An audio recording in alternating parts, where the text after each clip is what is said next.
Macky et Sonko. Parce que l'actualité, c'est ça. On a pris quelqu'un qu'on a mis en prison pour quand même des faits graves. Et on nous a fait comprendre que là-bas, c'est compliqué. C'est le diable en personne. Et du jour au lendemain, tout baigne. Même pour les gens qui se plaignent. Voilà, Ménélique. Alors, on nous a dit qu'il y a eu des médiateurs. Oui, venus entre les médiateurs. le Cap Manuel. Cap Manuel, on a dit protocole du Cap Manuel. Mon grand frère Mohamed Sek, qui est de Thiès aussi. Oui. Mohamed Sek, hein, qui est dans les. Il est de Thiès aussi. Grand Moubarak Guidérak. Non, mais grand, pensez uniquement grand. Bon, bref. En tout cas, lui, il ne veut pas qu'on parle de protocole de Cap Manuel. Mais on va dire protocole de Terouba Issogi. Terouba Issogi. Alors, les points négociés entre Macky et Sonko, mais quels sont les effets de cette libération? Quels sont? Il y a des interrogations. Bon, maintenant, si on en arrive à ne plus se poser des questions, alors là, dis donc, bon, malgré son refus, le scrutin a été reporté, la loi d'amnistie votée et le dialogue a eu lieu. Parce que quand même, cette loi d'amnistie a été votée, mais le camp du sieur Ousmane Sonko n'était pas d'accord, n'a même pas voté cette loi. Il n'était pas demandeur. Bon, il est bénéficiaire. C'est le plus important. Parce qu'il est bénéficiaire. Tout le monde a souhaité, beaucoup de gens, ou la masse a souhaité quand même la libération de ce grand monsieur du landerneau politique. Alors, pourquoi Sonko n'a pas été plus explicite sur son dialogue avec Macky? Pourquoi? Est-ce que tout ce qu'il a dit, c'est ce qu'il faut dire, ou c'est suffisant, ou il reste, ou c'est juste la partie visible de l'iceberg? Qu'est-ce qu'il y a au-delà de ce qu'on a entendu de l'homme? Ça, c'est des questions. Et Tribune Quotidien se permet quand même de se poser un ensemble de questions. Parce que c'est pour la postérité. Parce que le monde ne s'arrête pas à ça. Demain, il y aura un jour nouveau. Mais la nouveauté quand même, dans tout ce qu'évoque Tribune, c'est quoi? Ça gravite autour des interrogations sur la nouvelle attitude du leader de Pastef et Patriotes envers le président Macky Sall. Apparemment, ça sent ce qu'on appelle un pacte de non-agression.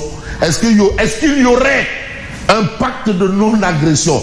En tout cas, ça, il ne faut pas qu'on se trompe de cible. Il ne faut pas qu'on prenne la proie pour l'ombre. La cible, c'est Am, c'est pas Macky. Baïlen Macky, tout tranquille. Macky de Foudara. Depuis qu'il a dit qu'il ne se représente pas. Voilà, c'est terminé. Comme il a dit, il n'est plus candidat. Donc depuis qu'il a pris cette décision, c'est fini. Donc tous ceux qui vont se présenter du camp du président sont la cible. Et la cible principale, on a dit principale, parce que ça veut dire qu'il y a secondaire, c'est Amadouba. Donc on retient ça. Et là, Tribune a des interrogations sur justement cette nouvelle attitude. Parce que Sonko moins, Diomaye. Diomaye moins, Sonko. Mais est-ce que Macky moins, Am moins Macky, normalement, waouh, Am moins Macky, de toutes les façons, Takusan, du Timis. Timis du Takusan. Ouais, c'est une Muntaka. Moi, c'est une Touba. Bon, on reste avec Tribune quotidienne. Waouh, on l'a dit. Waouh. Ah, c'est une Muntaka, c'est une Touba. Waouh. Ah, ah. Bon,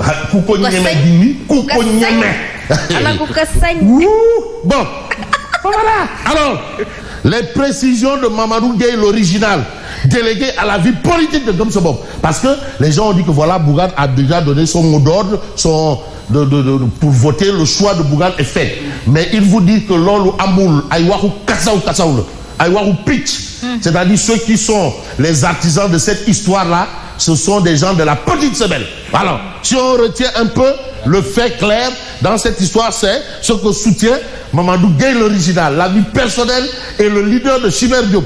Parce que les cellules de Gom Sobop attendent les consignes de Bougane. Jusqu'à là, Bougane n'a pas donné de consignes. Donc, ils lui ont dit non, comme les autres ont fait. Voilà, on vous laisse la décision. Mais là, Gom Sobop, ils ont dit Senbi.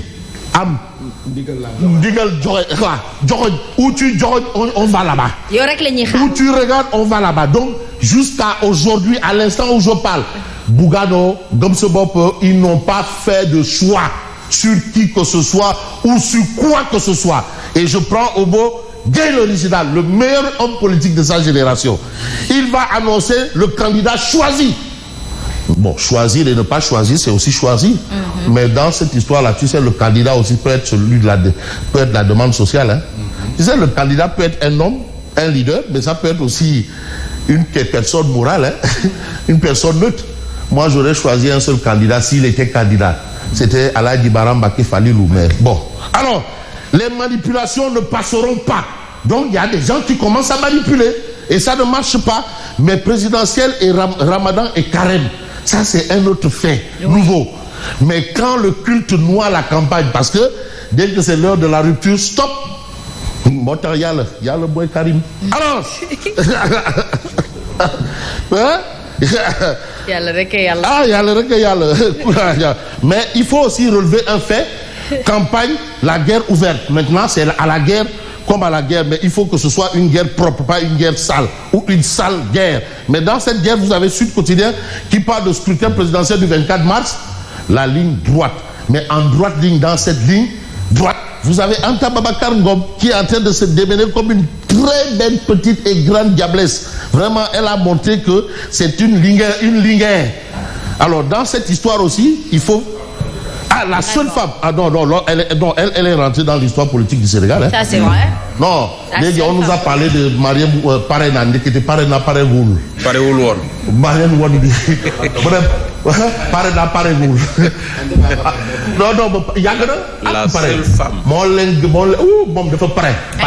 Alors, mais dans cette histoire de pareil ou pas pareil, mais vous avez justement les observateurs qui se déploient. Aujourd'hui, élection présidentielle de ce 24 mars, les observateurs se déploient. La CEDEAO envoie 130 observateurs. L'Union européenne annonce la présence de ces observateurs dans les 46 départements du Sénégal. Donc, apparemment, la messe sera dite. La messe sera dite. Voilà. Le verdict sera donné. La messe sera dite. Et quand on dit la messe, parce qu'on dit la messe. On dit la messe. On dit la messe. On rompt le pain. On ne coupe pas le pain. On rompt le pain. Rompt. Alors, rompre. On rompt le pain. En bon français. On rompt le pain. On ne coupe pas. Alors, bon, parce que maintenant, on me dit bon, il y a cette actualité, mais il y a aussi une actualité de l'info présidentielle du 24 mars prochain, détails et présages du fichier électoral. Ça, ce sont les débats de fond. Il ne faut pas nous amener des histoires de Golo Akpichnyot, de Dajale ou Ouattara. Non. Le problème, c'est détails et présages du fichier électoral. Voilà la situation. Le point justement du fichier électoral qu'on peut retenir dans cette histoire. Mais l'histoire aussi retiendra, ce qu'il y a lieu de retenir, c'est l'observateur l'Obs. Mais on voit des enfants dans la campagne, des enfants, des mineurs, donc qui ne sont pas des électeurs. Non, nourrisson, bon. Ah ouais, on a vu quelqu'un qui a brandi un nourrisson. Et l'avenir est assuré. Un nourrisson dans une campagne. Mais est-ce que vous savez un fait? Si quelqu'un se pointe dans un bureau de vote avec l'effigie d'un leader, le vote est nul pour lui. Oui. Les gens, ils croient que c'est... Oui. Dites-le en Wolof, s'il vous plaît. Non, je dis, oui. Si quelqu'un se pointe, traduisez, se pointe dans un bureau de vote, soit avec un bracelet, une montre, un collier, un t-shirt, une casquette, à l'effigie d'un candidat, il ne vote pas. Bureau de vote, ça faut par exemple avec un parti politique, si on vote, ça va voter. Non. voter. Il y a certains pays, même les tissus à l'effigie de candidats, c'est interdit en pleine campagne. Mais bien sûr. Parce qu'on considère que c'est de l'achat de conscience. Absolument. Les enfants dans la campagne, enfantillage des politiques, les tares d'une opération de charme, on les voit, regardez, ils portent des enfants. Ça veut dire quoi ça? Quelle est cette manière de charmer là? Des nourrissons. Communication ou comédie? Non, c'est de la commédication. Des nourrissons. Qu'est-ce qu'ils font là? Si les enfants demandent à être portés par ces leaders-là. Ah, c'est les enfants qui demandent. Oui, d'accord, ça peut être une demande des enfants. De toute façon, il y a une certaine image politique. Ouais, ça veut dire que donc qui aime c'est comme l'autre, comme le grand voyage dit que laissez venir les enfants, laissez venir à moi les enfants. Ils sont quoi? Le royaume des Simon Warloy. C'est le royaume des cieux. Mais on va pas aller dans le royaume des cieux, on va rester sur terre avec peut-être une actualité, le Soleil quotidien, la dernière ligne droite. Il n'y a pas de débat là-dedans. Alors dans cette histoire, je vous dis merci et bonne